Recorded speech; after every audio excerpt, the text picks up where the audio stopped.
Okay, for those of you wondering about the video that I've posted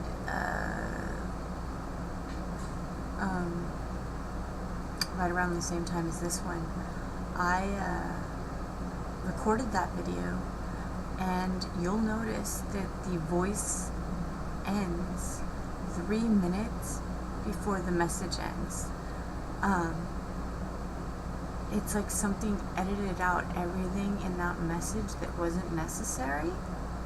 I've listened to it a couple of times over and over, and it's kind of fascinating. I've done a lot of interdimensional work over the last 2 months, hence why I haven't been on Facebook as much. I've really been doing the work, training. In fact, I'm training and on a new regime right now, and I'm really connected. And I've been pulling a lot of stuff from 5D.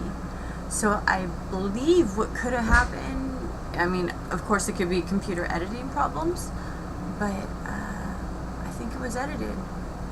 It was edited in a higher realm, and I'm going to go ahead and post it up here and see, what you guys think of it, okay? Namaste and the catch. Take care.